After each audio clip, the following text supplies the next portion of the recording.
Wait লসের জন্য আজ বানাচ্ছি স্বাস্থ্যকর একটি রেসিপি। এটা পুষ্টিকর, সুস্বাদু আর সহজে তৈরি করা যায়। দেশি মুরগি, ডিম, পেঁপে, গাজর আর ক্যাপসিকাম দিয়ে তৈরি। 800 গ্রামের একটা দেশি মুরগির অর্ধেকটা মুরগি নিয়ে 1 টেবিল চামচ করে আদা রসুন কুচি ও 2 টেবিল চামচ পেঁয়াজ কুচি দিয়ে দিলাম। 2-3টি কাঁচামরিচ দিয়ে সিদ্ধ দিয়ে দিচ্ছি। 3টি এলাচ, 2 টুকরা দারচিনি দিয়ে দিলাম। মাংস সিদ্ধ হওয়া পর্যন্ত জাল করে নিয়েছি। এবার মাংস দুটো তুলে রেখে অর্ধেকটা ক্যাপসিকাম, অর্ধেক পেঁপে, একটি গাজর কুচি করে দিলাম। সিদ্ধ মাংস এভাবে ছুটিয়ে নিলাম। ওজন কমানোর চেষ্টা করছি, কিন্তু পুষ্টির সাথে কোনো আপোষ নাই।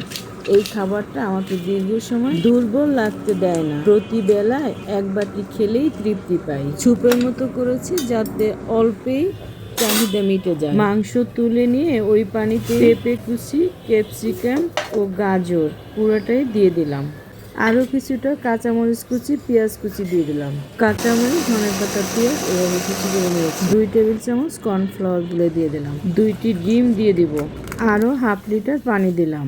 ডিম এভাবে ছিদ্রযুক্ত নেড়েচেড়ে দিয়ে দিলে আর দলা পাকাবে না। 1/2 চা চামচ গোলমরিচ গুঁড়া, 1/2 চা চামচ জিরার গুঁড়া, আরও সামান্য ধনেপাতা কুচি।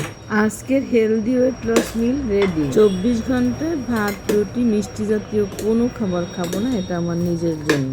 ক্ষুধা লাগলে 1 বাটি খেয়ে নেব। আমার খাবারটি কেমন হয়েছে কমেন্টে জানাবেন।